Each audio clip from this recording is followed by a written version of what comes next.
Welcome to episode 10 of the Way of the Taibhsear podcast, with my special guest, author Nimue Brown.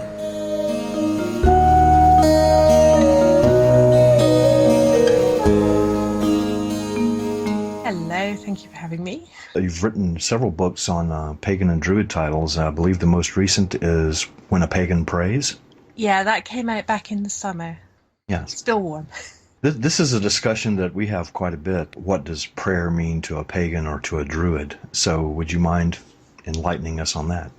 Well, I don't think it's something you can comfortably generalise on, which is part of what makes it such an interesting topic. I started poking it because I was just interested in it sort of as an intellectual consideration.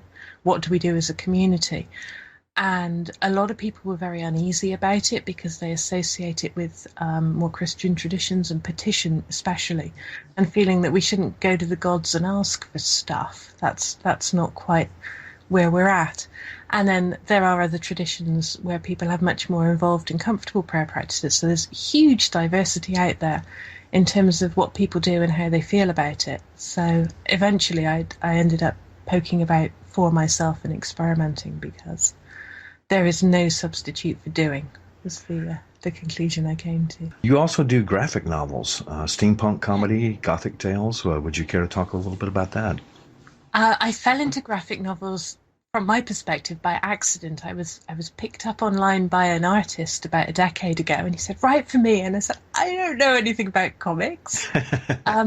So I wrote what in my head were like radio play scripts, and he turned them into these amazing things. It was quite a surprising process. I've learned a lot. The steampunk I sort of ambled into by accident as well. It seems to be a lot of what happens to me. Oh, look at thing. But yeah, it's a wonderful, strange, lively community full of interesting ideas. So it's just a great place to go and play. That's really big here in our corner of the world right now, the whole steampunk genre, and it's just kind of branched off into, you have pagan steampunk and techno steampunk and all of these wonderful little subcultures, and that's been interesting to watch as it evolves over time. Do you have the same similar experience in your location? I think we're smaller numerically, almost inevitably, but yeah, there's a great deal of diversity. There's a pagan steampunk group that I connect with online, and I watch people going off in the direction of Cthulhu and tentacles and other folk who are more sort of goth steampunk, and yeah, it's fascinating stuff, and there's so much room and space for things to kind of cross-pollinate in strange and interesting ways, and I find that very attractive. Yes. As I read Ronald Hutton's Blood and Mistletoe years back, and the history of revival druids is just so crazy that the temptation to want to play with that a little bit is... Yes. And that's one of the things that attracted me to Druidry many years ago, is just the openness and the freedom to it's not there's not a lot of rules about this is the way it shall be, now go forth and do it this way. Yeah. So that tends to attract a lot lot of creative type folks. Are you a member of OBOD? Yes. Okay. I trained with OBOD. I went through, they do a 3-grade system of correspondence course, and it's a huge and very thorough and very useful grounding. So I spent quite a lot of years doing that. And then I went back about 18 months ago and said, actually, could I mentor? Can I help? And they said, ooh. And so I've maintained degrees of contact and involvement all the way through my time with them, but I'm feeling really involved at the moment, which I really like. So you are a mentor.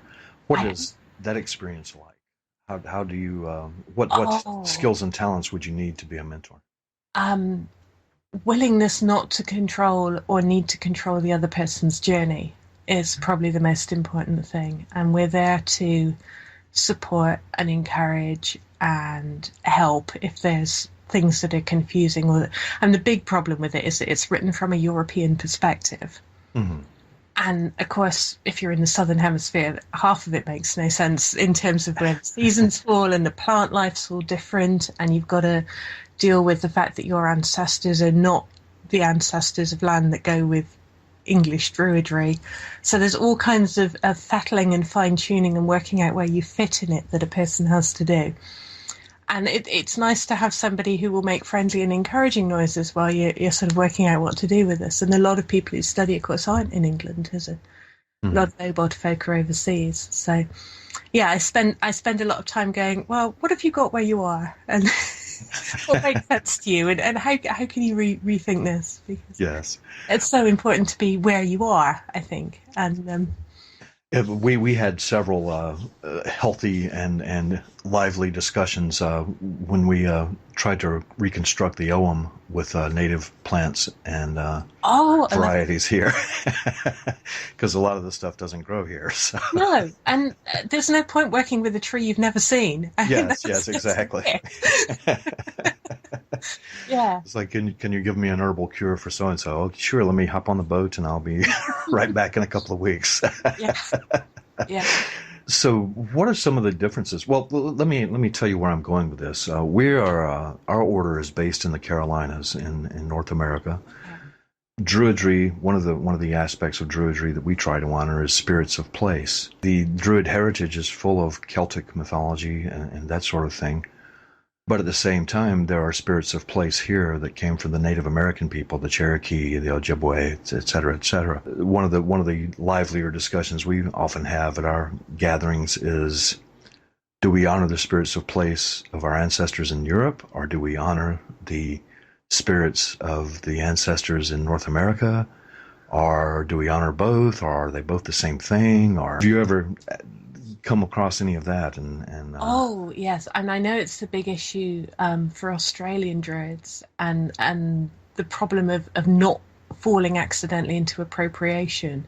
Yes. Because, and how you experience, I guess, what is on the ground will not be the same as how a person with blood heritage there might experience it, because you're not plugged into the mythology in the same way. But yeah, and I think possibly from a distance, it's quite easy to look at Europe because it's tiny and go, that's kind of one thing. It's a little space. I mean, England, you could tuck into quite a few American states and lose it, I think. Yes. But even so, there's a huge diversity here. There are local deities that crop up in maybe a couple of places. And there's a dream god associated with the river within walking distance of where I live. And he's got a site here and a site up north, and no sign of him anywhere else. And I would feel a bit weird about somebody, 50 miles down the road going, oh, this is my deity. Yeah.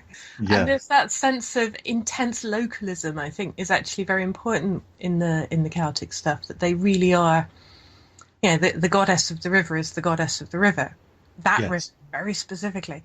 And if you've got an ancestral connection with the river, such that you've got a sense of connection to a distant figure, then if that makes sense, sure. But knowing what's in the ground beneath your feet and what's in the rock and in the air, I think if that's not Druidry, I don't know what is. So what you've got, that's what you've got, and that's where you've got to start from, I think. When the Cherokee and some of the Scottish and Irish folks settled in the Carolinas, they've discovered a lot of similarity. There's actually a Druid, or I believe it's a Druid order here. I think it's called the Caledonian tradition, that blends Celtic and Cherokee beliefs, and they're actually quite compatible in some areas. So, wow, yeah, does make you wonder, doesn't it? Exactly what it is that we're seeing sometimes. Yes, it's like the blind men and the elephant. Could you say a little more about the order of Bards, Ovates, and Druids? What makes that particular order unique, and how does it compare to other orders? It's quite an old order, and it traces its own history back into the revival roots. And there are how you view the connections between different groups of people is a thing that you could discuss with historians for hours. But Ross Nichol founded it, and then after he died, Philip Cargon kind of refounded it and reinvented it. And so much of what he's got comes from Ross Nichol, which probably comes from things that were before Ross Nichol.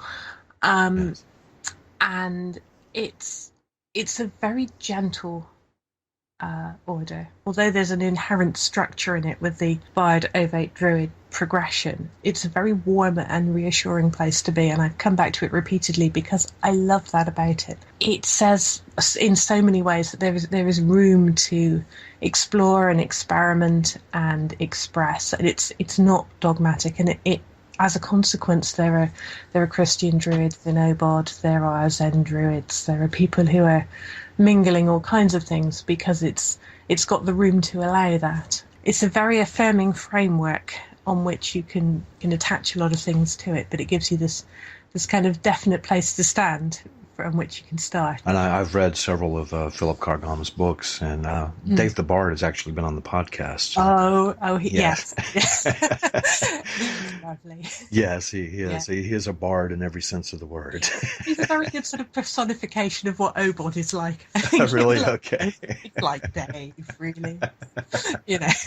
And I think it's important that he looks at things with a sense of humor, and yes. That's if you take any of this too seriously, you fall into the trap of becoming dogmatic. And I think that's one of the things I've always liked about OBOD is avoiding that dogmatism. Yeah, I've had some interesting conversations with Philip about the idea of maybeism. Maybeism. It's just beautiful. You can't be an aggressive, militant, maybeist fundamentalist. Because, people come along with something else and you go, oh, well, maybe. That's interesting. And could be right. I don't know. Yes. I like it or I don't like it. And you kind of, it keeps religion safely subjective. And you don't start getting ideas that you've got a one true way. And I think that's good, really, as a place to start. We have a saying around here that if you get 12 druids together, you have 24 opinions. Yes. That's thing as well. I've heard Druidry called, you mentioned Zen earlier, I've heard Druidry called Western Buddhism. I don't think so. Yeah. I know people think about it in those terms, but it doesn't make any sense to me, really. I think they're very different. But... Yes, I would agree with that because Druidry tends to be more... We're life-affirming. Yes, more doing.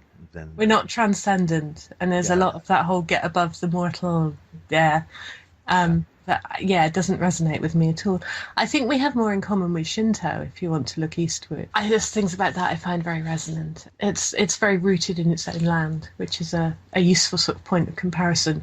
You are part of the contemplative Druidry movement, and that grew out of OBOD, I understand. Yeah. Could you tell us, what is contemplative Druidry? It's very much about the quiet pondering of things, and at the moment we're working a lot with sort of gently structured approaches to that, but sharing silence and reflection and sometimes chanting. And we sit together. We try and get together and sit at least once a month. And that started it with a Facebook group years back, just discussing the idea of what contemplation means and where it fits. And evolved into a group that meets regularly. Yeah, we James, who runs it, well, loosely, organises it, might be the fairer term, put together a book collecting together our experiences, which has been a really interesting sort of consolidation. And we're sort of taking that out more next year to share with more people and sit quietly with more people. It's hard to explain what it does, but the act of sitting quietly with other druids does a thing that nothing else does in quite the same way. And but it's not an easy thing to sort of translate coherently back into cause and effect language. What you're talking about there with contemplative Druidry, that sounds almost like some of the shamanic things that we've experimented with in the past. Is that... I don't think that's been a conscious ingredient for us, but there's that issue of humans reinventing the wheel continually, that if something is good and it works, it's kind of out there to be found whether or not you've read about it. And that the idea that sweat lodges crop up in Europe independently of the Americas because it's a thing you can do, a bubbling up of a thing that makes sense, I suppose. But as far as I'm aware, that's not something any of my immediate group of people have been terribly conscious of. You mentioned sweat lodges. I remember we started experimenting with that back in the 80s, and we were being accused of cultural misappropriation at that point in time. And then I think it was somewhere in the mid-90s, archaeologists started finding evidence of sweat lodges in Europe. So, oops. Yeah. So that is interesting that there is this common thread that seems to go throughout all of it. And I don't know, are you an archaeology buff at all, or? I'm fascinated by it, but I'm useless for a start at remembering dates, which is such a handicap. Me too, and pronunciations of all these places. But I'm going to attempt to pronounce this. Gobekli Tepe, I believe is how it's pronounced. Have you heard anything about this, or do you know anything? It's not ringing any immediate bells. But It's a site, I believe it was in Turkey, and it was around 10,000 years old. And it's basically a replica of Stonehenge. oh my gosh, no, I've not run into this at all. Okay. But it was a replica of Stonehenge. It was, of course, the stylistically different based on the materials that they had to work with and that sort of thing. But it had all these animistic figures, animals carved onto them as well. It was deliberately buried with sand at some point in time. But the thing that fascinated me about it, that we were talking about the common thread in all of this, is that it was 10,000 years old. It was built before Stonehenge. And it was in a circle, and it had the same resonant properties and everything that Stonehenge has. And it was in Turkey, which is a little far away from Stonehenge, as I understand. But I was just curious. I think they were more mobile than we tend to assume, but it was all boats, yes. And you could do Turkey and across the Mediterranean and up round the coast if you were mad, I suppose. Yes, that's one of the things that always fascinated me, is that when you scratch deeply enough and get down beneath the surface, there's a lot of this commonality that goes on. And for me, that's almost the defining feature of paganism. Is it's what people do as a natural response to life experience. Pete Jennings, who was a president of the Pagan Federation years ago, he said most religions, if you burnt all their books and killed all the people who followed their gods, that's it, that would be the end. And pagans, you can keep doing that to us, and every so often someone will come along and go, earth, sky, trees, and it all comes back because it's there, and it's our response to living and to the land and to experience. Yeah, there's an old, probably apocryphal saying, and I'm going to paraphrase it because I won't remember it word for word, but it's attributed to a Cherokee person. And it says, if you leave a Bible out in the rain and the wind, that eventually the pages will disintegrate and blow away. But my Bible is the wind and the rain. Yes. Yeah. You also do chants and songs? Yeah. I've been interested in singing my whole life. I ran a folk club for about 10 years, so music's always been very important to me. And I got into doing harmony singing and singing groups. And of course, chanting is such a tempting way to go. But I was never quite easy with a lot of the stuff that's available. It didn't quite suit where I'm coming from philosophically. And it just dawned on me a few months ago that maybe I could have a go at writing something. I've been playing, which I'm quite excited by at the moment because it's a whole new thing opening out. Well, while we're on the topic, you have several of those online, I believe. Is that correct? Yeah. I'm on Bandcamp as Nimue Brown, and shockingly. Okay. And people can just listen to them. You don't have to download. You can listen online. Well, I'm going to, if you don't mind, spell out that website for everybody who's listening. It's nimueBrown.bandcamp.com. Probably, I don't know, maybe 10 years ago, a lot of local Druid folk were lamenting the fact that there were not a lot of chants specifically for Druids. I mean, there were a lot of Wiccan chants, of course, because Wiccans are quite in the majority here in the United States. But somewhere along the way in the last 10 years, there's been an explosion of Druid-themed chants. It's the only answer, really, isn't it? If there's a gap, then you find something that you can make and put in it.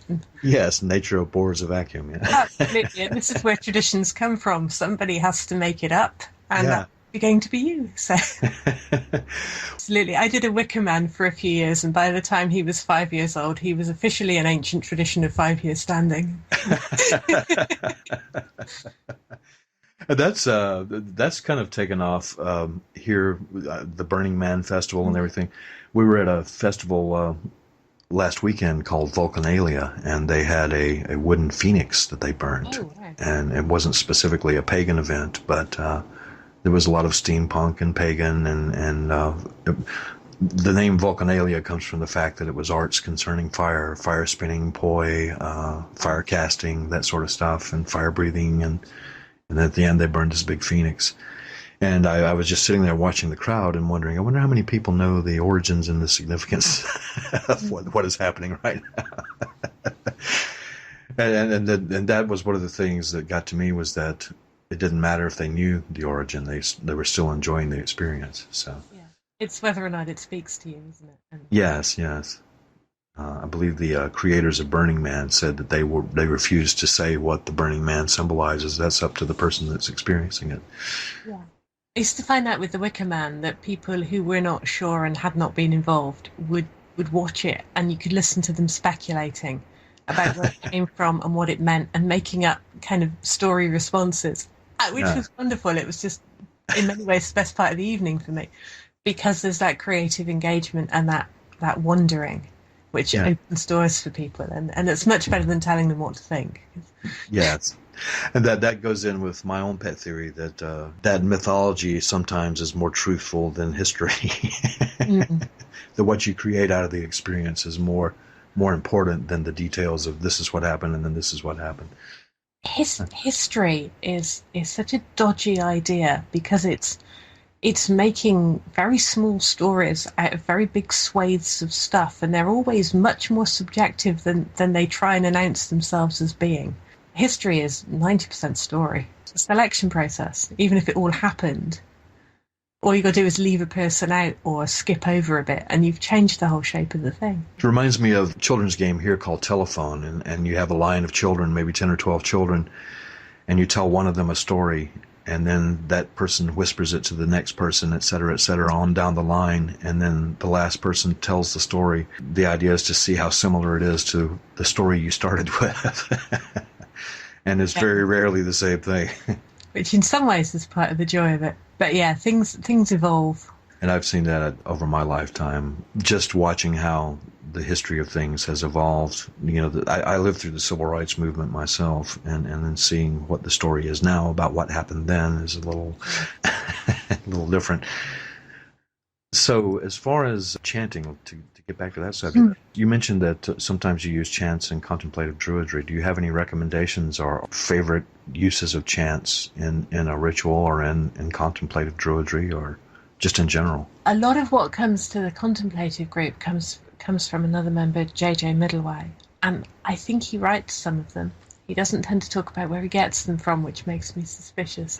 And they're beautiful, but I think what makes the chant go is often less about the chant and more what you do with it. And if people just kind of mumble through it together, then it's a bit of a lost cause. When you start playing with them and messing about with them, they get much more interesting. And then you're listening to everybody else and reacting and sharing, and something else happens because there's a sort of an awareness shift when everybody's playing with something.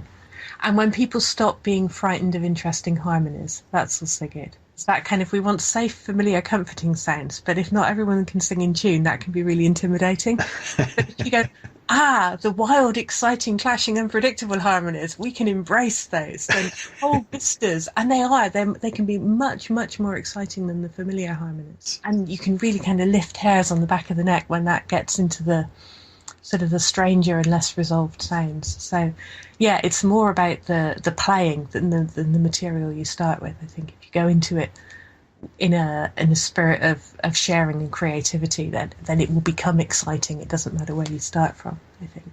I was at a chanting workshop once. It's been several years ago now. He just had everybody sing the Om. When it started out, everybody was dissonant and out of tune and everything, but as it progressed, it probably took maybe 30 seconds, and everybody just fell into these beautiful 4 and 5 part harmonies. So it's almost like it's an instinctive thing that takes over. Yeah, there's an amazing Tibetan chant which works better when you've got more people, but you move between vowel sounds, and it doesn't matter what vowel sounds, and it doesn't matter what notes, but if you've got more strange and complex harmonies, it works better. But when it really, really works, there is this sound that appears almost like an umbrella over the people doing it, like this strange chime sound that comes out of the air, and it is absolute magic. It is the strangest and most beautiful thing when it works. You need to be under some kind of a roof. It doesn't. You've got to have an acoustic. I've managed it in a lodge. Much to my amazement, I didn't get away with that.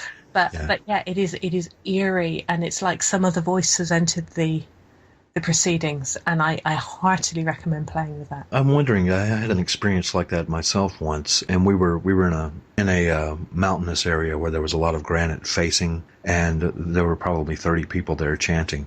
It went into that sort of harmonic overtone resonance thing, and some of the people there were swearing that they heard like harps and keyboards and flutes, and there were no musical instruments there. It's just that that sound took over.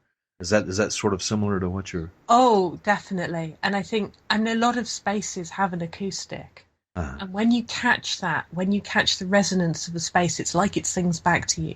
And what it sings back with, I suppose, is going to depend on what kind of a surface you've got and the shapes and whatnot. But I think about those rock markings. I think I can't remember where they were from, possibly North America. Of like ravines where they painted up where the sound reaction was, so that if you shouted to it or talked to it, that was the place in the rock that would echo back to you, that it would talk to you. But it's a wild thing when you can hear a space answering.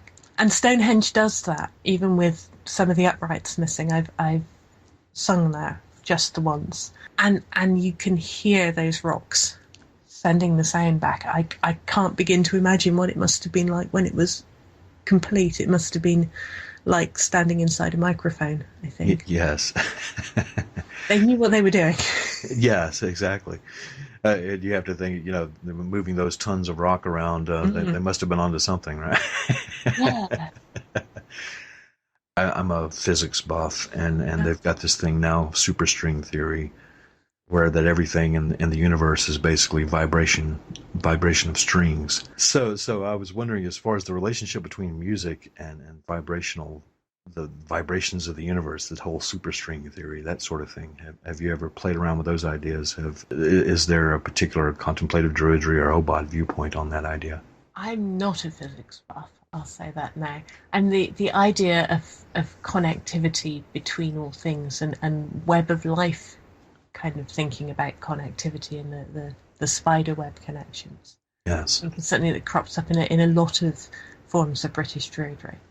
That kind of take on it, which I suppose is similar. I love the idea of a sort of a vibrational reality, but so much of it is kind of vibrating, isn't it, at whatever pace it's going at. And I'm also a string player of limited competence, but I've spent time with violins and bazookas and things, and of course that's entirely about making the string vibrate. That's where the sound lives. The way in which that goes out into the world, and other things will vibrate and respond, and I'm fascinated by sound.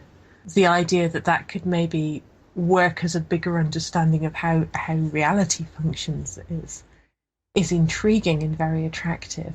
And yeah, that's really appealing. I would imagine that there are probably a good 12 druids out there with 24 different opinions on that. Yes, I have a couple myself. So. And you mentioned the web of life. I've always pictured that myself, Arianrod.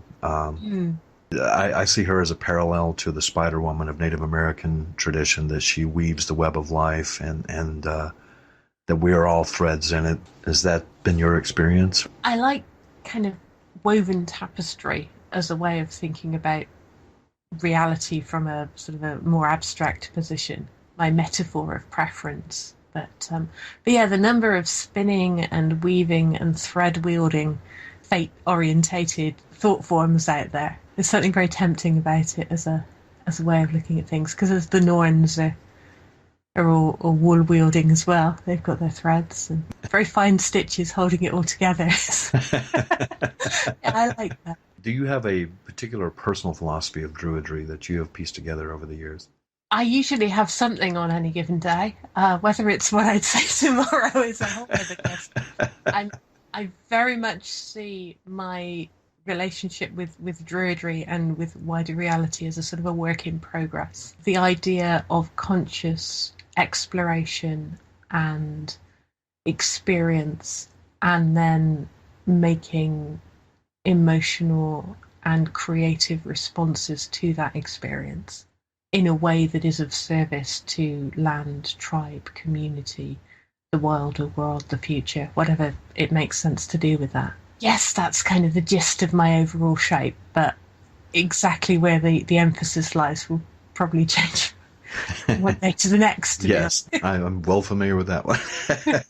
I go back and read some of my writings from 10 years ago and what was I thinking? Yeah. Speaking of writings, you have one, Druidry and Meditation, is that correct? Yeah, that was my first book. That was your my first nonfiction. It was quite a journey. And that was a very interesting book. Is there a particular meditative style that is unique to Druidry? I think I wouldn't claim unique because that's always dangerous. We tend to be much more interested in being here and being engaged, whereas an awful lot of meditative traditions seem to be about disappearing and transcending and not being here. Yeah. And I think that's really important, that so much of what we do is about being connected to what's around us and open to what's around us rather than shunning it and attempting to float off into the ether. As far as being here now, that sort of thing, and not necessarily saying that that's unique to Druidry, but is there a particular Druid viewpoint on it, or are there techniques in Druidry, the way you practice it, that would facilitate that? And for me, the big one is walking. Moving through a landscape is one of the things that's very key to how I go about what I do. And I'm increasingly interested in opportunities to walk with people and the storytelling that evolves naturally out of people moving through a landscape. And where that's observational, and the sharing of observation, of course, means everyone sees more than any one person will spot in the crowd. And the mythology and the history that's invariably tied into landscape, and the personal responses, the emotional responses to a certain scene or a certain shift in colour. And there's an incredible richness to very consciously walking the land with other people who are very consciously walking the land and seeing what comes of that. I'm aware of that particularly as a storytelling movement. I picked up a book, Storytelling for a Greener World, earlier this year, and there's some brilliant stuff in there from Nick Hennessy about that sort of thing. And that's becoming increasingly important to me. In one of Philip Carr-Gomm's books, I'm trying to remember the title. It was a book about Druidry, but it was about him walking through the English countryside, and as he came upon these different sites, he would relate it to Druidry in some way. And it was a really great read, but it sounds like what you're describing here. And it wouldn't need to be related specifically back to Druidry in order to sort of work in that way. Kind of Druid stories to throw at it. There's always something. The first triad of our order is Sun Path, Moon Path, and Earth Path, and those are broken down further into triads. And the Moon Path, one of the parts of the triad of the Moon Path is meditation. Then the other two are dream work and what other people call shamanism. Those three are not exactly the same thing, but there's a lot of overlap in between. Do you or does any of your group do anything in terms of dream work or vision questing or things like that? I have I've not really said this in public before. The title that is floating around the ether with other people reading it for me at the moment is Pagan Dreaming. Absolutely central to my life and has been for longer than I've been consciously Druidic. It goes right back into my teens. I have a huge fascination with sleep and the science of sleeping and dreaming and philosophical approaches to it. So I rambled about all over the place, but yes. Yes. And I'd like to do more with people. It's been a very solitary thing for me up until this year. And just starting to think, actually, this is something I could talk about, and I bet it's not just me. And then lo and behold, the number of conversations in recent months where someone's gone, ooh, a dream thing. And I've gone, oh, Another one. She's lovely. So Yes. yeah. Universe lining up to put things in your path there. Yes, just sometimes it does. Usually just after I've written something and I'm thinking, damn it, why was that not 6 months ago when I could have used it? Yeah. The universe has a sense of humor and it is not always kind. Yes, yes. I always said the universe was half punk. Or Robin Goodfellow, or Loki, maybe. Yes. That's something that has come up a couple of times. The dark half of the psyche, or the dark half of the wheel of the year, or the dark half of the spiritual nature. And that always makes people uncomfortable because they think, oh, you're going to be, the next Voldemort. But what we have discovered is that ignoring the dark side gives it power, but accepting that it exists is the doorway to controlling it, if that makes sense. And one of the examples is anger is a natural emotion.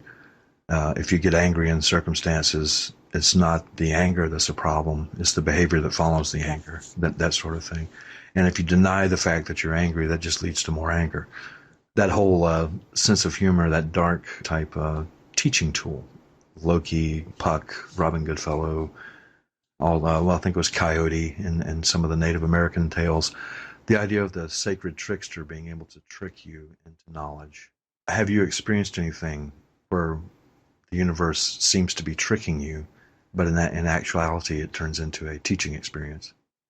I think I have a determination to find something of useful meaning in the crap that occasionally flies through the air in my general direction. So I've come at life from that sort of philosophical position for long enough that it doesn't get to sidle up on me unexpectedly.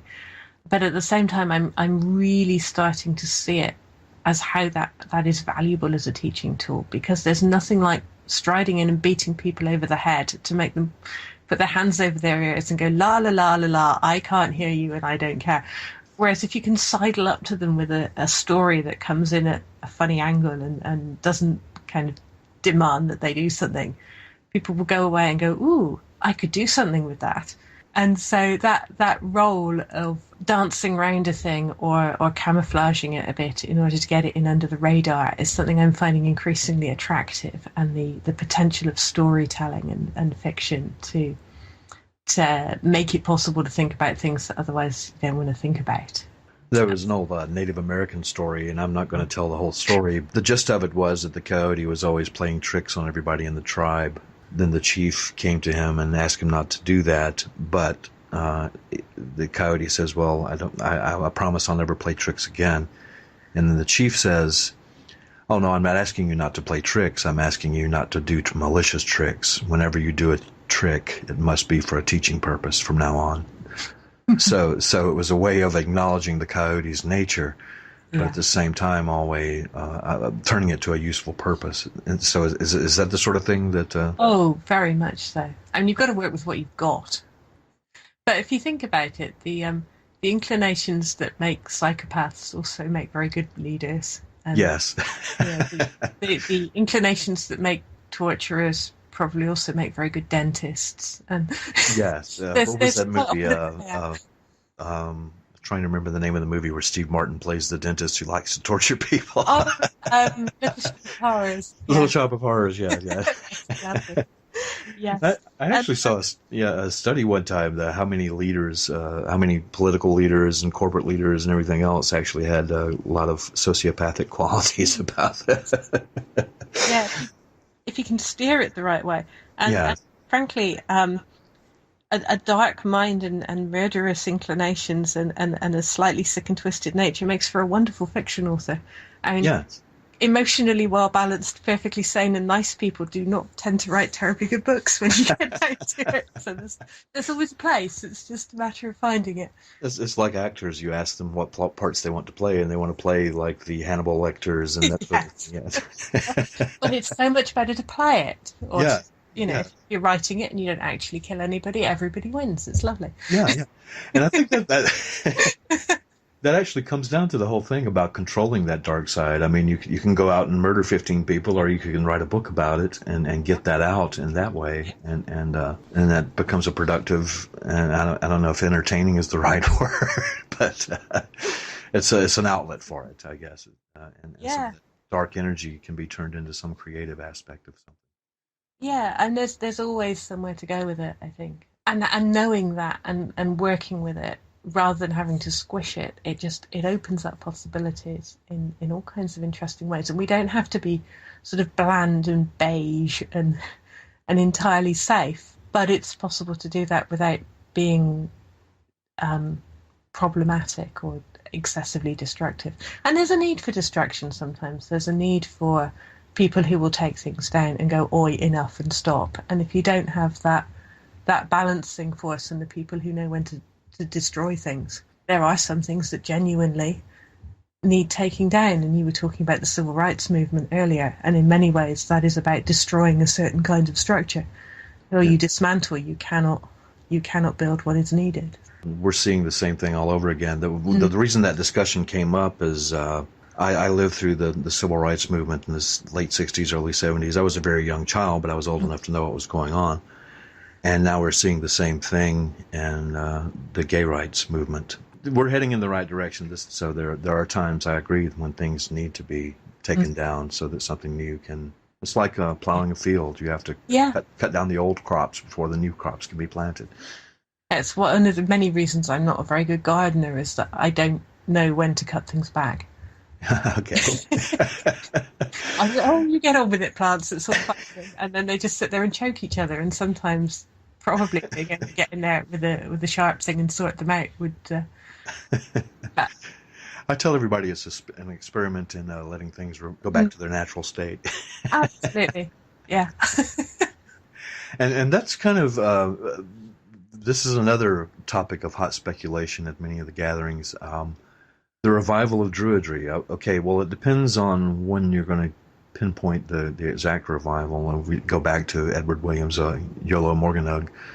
But the idea here that Druidry lived for a while and then went away, and now it's back. You were saying earlier that paganism, Druidry, that sort of thing will always come back because nature will always be with us.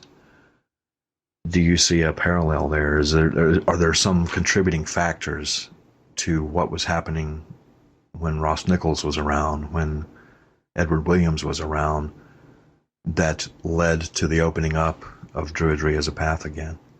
I think one of the things that sets Druidry aside is that it's got this much more open, visible, public, communal aspect to it. And a chunk of the revival Druidry stuff, I honestly believe, goes a bit like, we couldn't get in the Freemasons and we wanted a thing that let us dress up. You know? I think it's all about the robes, man. It's all about the robes, and you get fake beards, and you get to parade around in public and have a collection, and there's a whole load of social stuff that was happening much more broadly with other groups of guys who went down the pub and put on interesting kit. And I think there's that kind of communal, tribal aspect to it that's very playful and probably very good for a person. In some ways, what makes it attractive is that our urban cultures have really lost anything kind of villagey or tribal or communal, and having a thing that you can join that gives you a kind of a label that collects you up with other people is one of the things that's always made religions attractive.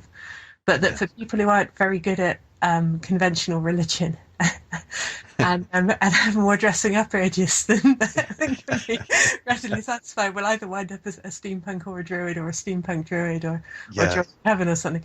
But there's a need for communal expression, and that we're lacking, a lot of us, in our wider lives, because we don't know our neighbours, and we don't work where we live, and we don't live near our families, and there's that disintegration. So I think some of the urge for the communal nature of Druidry comes out of what industrialization has done to human society.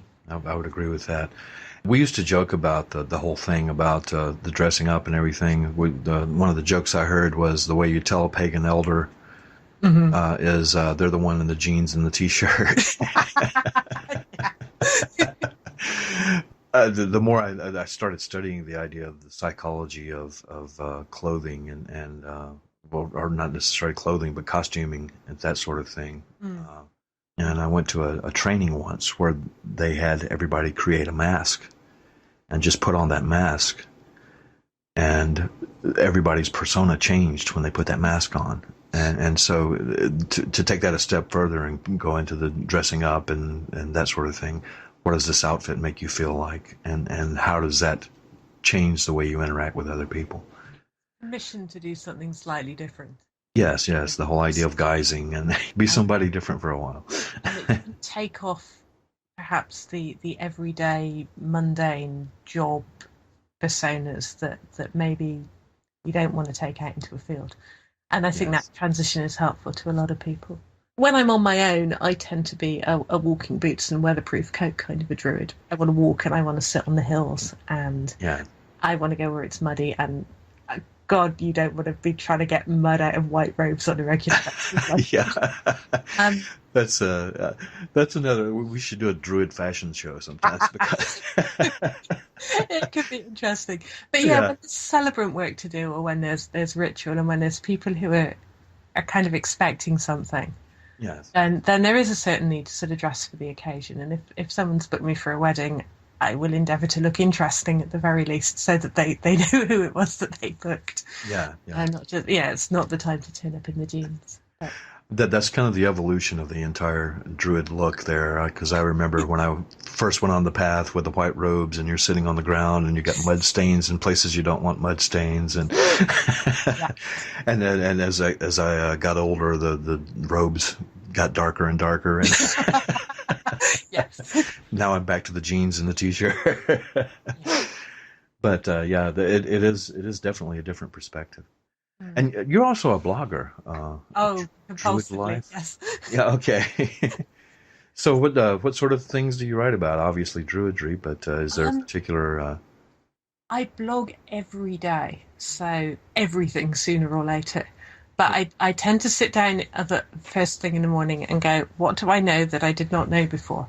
And see what the answer to that is. And sometimes, frequently, it's not very big. Something will have occurred to me over the 24-hour period that I have not thought about previously. And that's usually where I start from. And I try and always bring it back to sort of druid-orientated themes around community and the natural world and landscape and bardic issues. But sometimes with more success than others. That you bring up an interesting point. I had a great-grandmother that anytime I went to visit her, and she only lived 2 miles away, so I was back and forth all the time because she had cookies. But every time I would visit her, she would say, okay, tell me what you learned today. And so that little 2 mile walk every day, I would be saying, let's see, what did I learn? What did I learn? I better learn something really quick. So, and part of that was walking through the woods for 2 miles. So there were things in the woods that I had opportunities to learn from if I wanted a cookie. So that's that sounds like a great. I mean, if you're doing that too, sitting down at the blog and saying, what do I know different that I didn't know yesterday? That's something that I find very common with most of the people who walk the druid path is this hunger for knowledge. And has that been your experience? Yeah, I think so. I know a lot of druids who've either got or are working on doctorates, or who are eternal students quietly and privately. And conversations with druids get deep and broad and surprising and very rich very fast if there's any scope at all, which is wonderful. And I'm blessed with a lot of very interesting people online and in my locality. So there's always that excitement about, I found a thing, I learned a thing, did you know about this, have you seen that? It's a sweet shop sometimes, but it's the being excited about what we know and what we don't know and what might be possible, and there's an absolute joy in that, and the sharing of it is a great thing, I think. And we've debated whether or not that is actually the Awen in our order. That's one of the ways the Awen manifests, It's all inspiration, isn't it? I mean, yes. Have you read Zen and the Art of Motorcycle Maintenance? A very long time ago. That was one of the first. That was kind of one of the books that inspired me to set off on the path of Druidry. As a matter of fact, yes. I probably don't remember a whole lot about it, but Yeah, I think the thing that was the real eye-opener for me reading it the first time was the recognition that inspiration is as much a part of science as it is a part of any other creative process. yes, And that yes, really turned some lights on for me, thinking, no, this is not a separate issue. This is not some other people. This is just as much about inspiration and imagination as anything else you care to point a stick at, really. exactly. And to me, I don't see much difference between science and Awen. They're both tools to to seek inspiration. So, Yeah. And to express it and to pass it on to other people. So, do you have any projects coming up in the near future that we should be aware of? At the moment, I'm in a desperately trying to wrap things up stage because I'd quite like to get to the end of the year with a cleaner sort of a slate. Yes. So there's a dream book in the ether, Okay. which I hope will be more tangible next year. Yes. And I'm in the process of writing a novel, which has taken me over a year. I haven't done much novel writing in Yes. the last few years, so this is a bit of a journey. And that means if I can get that done before midwinter, then in the new year I'm going to start podcasting with a story that I wrote a while ago that just needs to go and be a thing. So I think I'm going to do it as audio because Okay. I've been podcasting with an outfit called Nerdbong, and they've got a few of my short stories now, and that's just been really good fun. And it's like doing sort of oral tradition stuff, but without having to organise a room. So Yes. Yes. So yeah, I can try and do more of that, I think. And that has technology has kind of replaced the fireside, sitting around the fire, listening to the storyteller. Yeah, I mean, I like doing that as well, but there are people I can't get to on foot. There's a lot of people I can't get to on foot. And Yes. sometimes when the weather is really rubbish, the temptation to not go out in it is considerable. But I like being able to at least tap into something of that voiced, more intimate kind of sharing. So. Yes, activates different parts of your brain when you're listening rather than reading. Yeah, and as a sort of a creative exploration, it's a very different experience getting something read in a way that's engaging than it is just writing it. It's a bit of a stretch. I get bored, so I need new things to play with. Well, without giving away any spoilers, is there anything you can tell us about the forthcoming novel? Or Oh gosh, I'm still at the handwriting stage with that, but it does have a lot of trees in it. I will say that. a lot of trees? Okay. Yeah, a lot of trees. Trees are very important in this one. Okay. So that was long overdue. So. A modern retelling of the Battle of the Trees, maybe? No. No.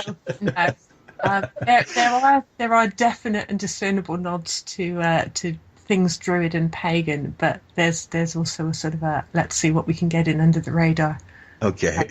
It's kind of stealth Druidry for people who weren't expecting it. Okay. Possibly. Sounds intriguing. Your blog, we were talking about that earlier. It's druidlife.wordpress.com. Is that correct? Yep. Yeah, that's me. New things all the time, and I take guest blogs as well. So if Okay, nothing's to share, I'm good for a shout out. All right. So all of you aspiring writers out there who would like to maybe do a guest blog, you can contact Nimue at... Easiest way is to get on either the guest blog page or the about page and leave me a message, and then I'll see your email address and I can grab it from there and I'll get in touch. Anything else you'd like to add? Oh, that's a treacherous question. Which trouble can I get into? And I'm really excited by people sharing things and new ideas. So I'd say if anyone else is blogging and wants to go in my blog links list, give me a prod. I'm always happy to list to people. Yeah, it's always fun to find out what other people are doing. So.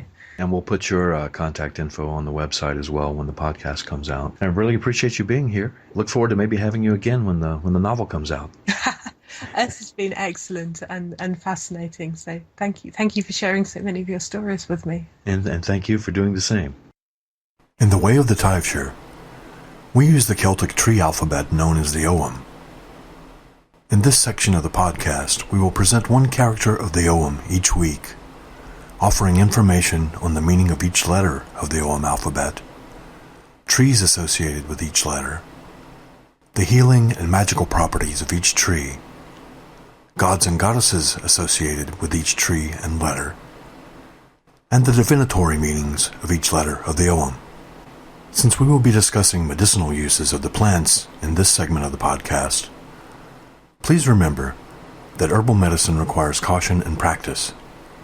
None of the medicinal uses discussed on the Way of the Taibhsear podcast should be attempted by a novice.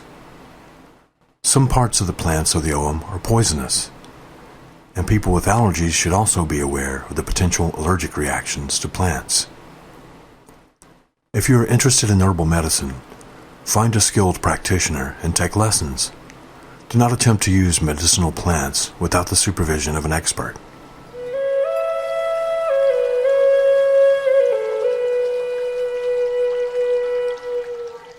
The letter D in the Ogham alphabet is represented by Druidry, the oak.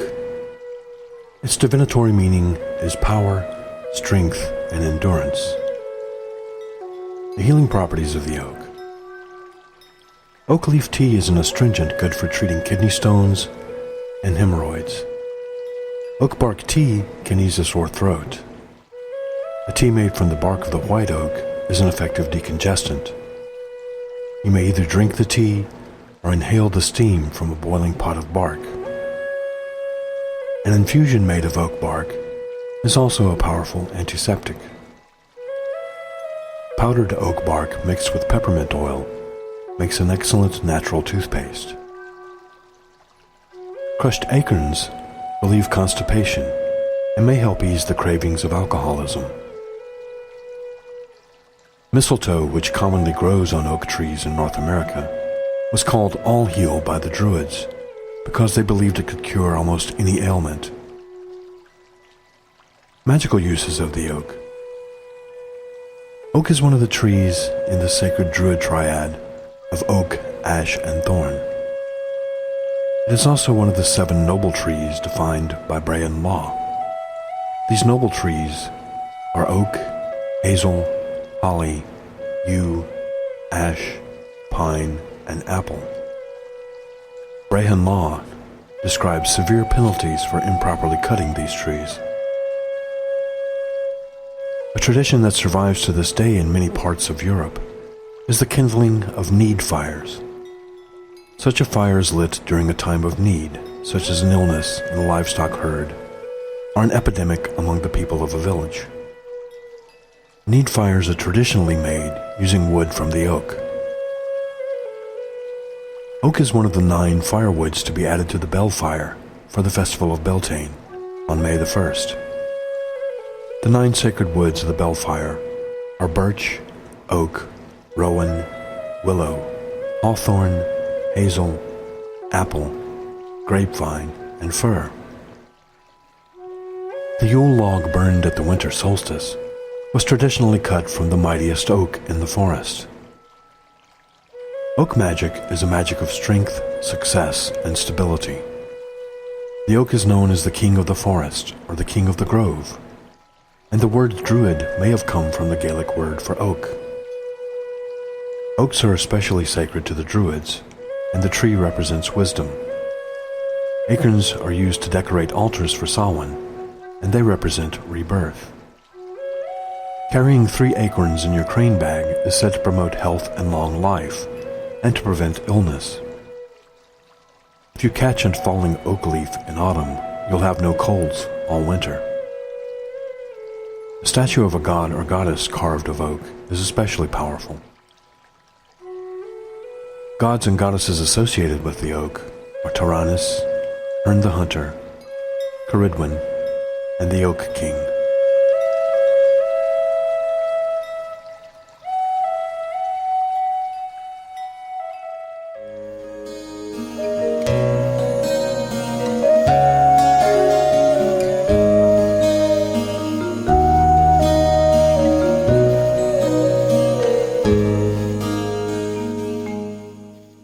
This has been episode 10 of the Way of the Taibhsear podcast with my special guest, Nimue Brown.